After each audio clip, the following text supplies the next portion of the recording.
변방 목사의 아침 묵상 2023년 5월 22일 월요일 아침입니다. 오늘은 출애굽기 20장 18절로 21절 말씀을 통해서 하나님 임재에 대한 반응, 이런 제목의 말씀을 묵상하겠습니다. 어제 주일 오전 오후 부흥 집회를 마치고 돌아오니 온 몸이 파김치입니다. 아내가 이제는 제발 월요일 하루는 쉬라는 그런 소리를 외치는데 매우 힘있게 들려집니다. 작은 교회가 일어나도록 하는 일에 쓰임 받을 수 있다면 나는 여한이 없습니다. 나의 사명의 자리가 바로 그 자리이기 때문입니다. 주님이 부르시는 날까지 이 사명 놓치지 않고 나아가 정말 주님께 쓰임 받기를 원합니다. 주님 이 종을 받아 주옵소서 고백합니다. 오늘은 어떤 말씀으로 인도하실까? 본문에는 하나님의 임재의 현상을 목격한 이스라엘 백성들의 태도와 그에 대한 모세의 가르침, 반응들이 나옵니다. 18절 뭇백성이 우레와 번개와 나팔 소리와 산의 연기를 본지라 그들이 볼 때에 떨며 멀리 섰다.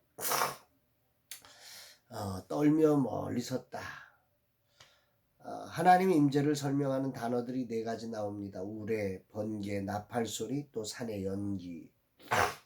빛이 있다는 거고, 번개와 나팔 소리가 있었다는 거고, 또 연기가 자욱했다. 이런 하나님의 임재가 뭔가 이렇게 일반적 이상의 어떤 광경을 만들어냈다는 거죠.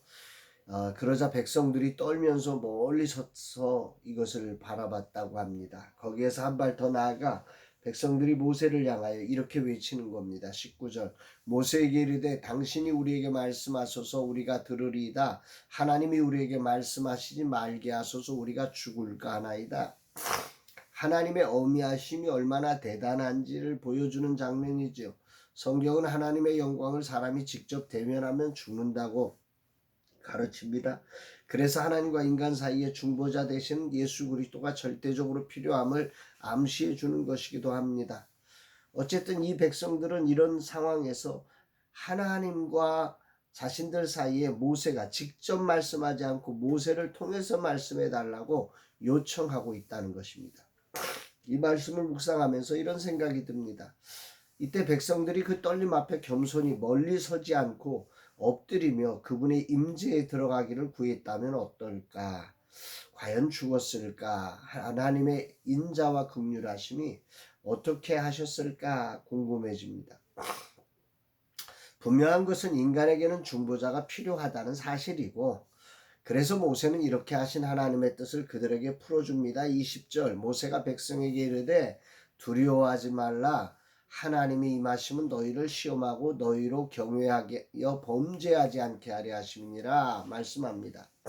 하나님의 임재가 우리에게 두려움을 주려는 목적이 아니라 우리를 시험하고 경외함으로 이 땅에서 하나님을 향하여 범죄하지 않도록 하기 위해서 이런 하나님의 그 임재의 그 경외한 현상을 나타내신 거다. 이렇게 말씀합니다. 여기서 시험한다고 하는 건 테스트한다는 의미입니다. 두려움의 의미가 아니라 우리의 믿음을 테스트하시는 과정으로 우리를 더 견고하게 하시려는 하나의 테스트로 하나님은 이런 일을 하셨다는 거죠. 죄에 빠지지 않도록. 출애굽기 19장 9절에서 하나님은 임재를 통해서 빽빽한 구름 사이에 하나님이 나타나심으로 말미암아서 모세의 리더십을 세워주기 위해서 그렇게 나타나셨다 말씀했다면 여기서 모세는 이스라엘 백성들의 믿음을 세워주기 위해서 하나님이 그렇게 임재하셨다 말씀하고 있습니다. 그렇다면 이스라엘 백성들의 반응은 그 임재를 떨며 멀리 서는 것이 아니라 그 임재의 자리를 기뻐하며 겸손히 하나님의 말씀에 귀를 기울여야 했을 것이라는 생각을 해봅니다. 물론 하나님의 영광을 훼손하는 자리까지 가서는 안 될 거지요. 하나님을 만나는 것은 그분의 방식의 순종을 통해서만 만날 수 있습니다. 주님, 이 종이 당신의 임재 안에 거하기를 원합니다. 고백하는 아침입니다. 그러나 이스라엘 백성들은 멀리 서서 직접 말씀하시지 않도록 요청했고 그리고 그런 안타까움 가운데 중재자의 모세는 그 하나님의 임재 안으로 들어가는 모습을 오늘 본문은 기록하고 있습니다. 백성은 멀리 서 있고 모세는 하나님이 계신 흑암으로 가까이 가니라. 이 구절은 구약적 현실이지만 아쉬운 마음이 저에게 있습니다. 그러면서 하나님이 계신 흑암으로라는 문장이 울림을 갖고 들려집니다. 여기에 대해 주석가들의 견해는 하나님의 영광을 사람이 도무지 감당할 수 없기 때문에 하나님께서 자신을 숨김으로써 인간의 생명을 보존하려는 자비로우심으로 그 어둠 가운데 있다, 이렇게 표현하고 있다는 거죠. 그러나 이것은 인간을 차단하는 막이 아니라 인간을 보호하는 차양막이라고 생각이 됩니다. 그러므로 멀리 서야 할 것이 아니라 그 안을 사모하고 그 안을 동경하고 그 안을 구하는 이 자리가 합당한 자세가 아니었나, 이런 모습이 못내 아쉽습니다. 이들은 진정 하나님 영광의 광채가 보고 싶지 않고 그저 살고 싶은 욕망만 있었던 것 아닐까. 오늘 내 몸은 완전히 부서져 있습니다. 어제 하나님을 향한 열망을 가진 영혼들의 사모함에 내 몸을 부셔서라도 내어주고 싶은 마음에 무리한 연고입니다.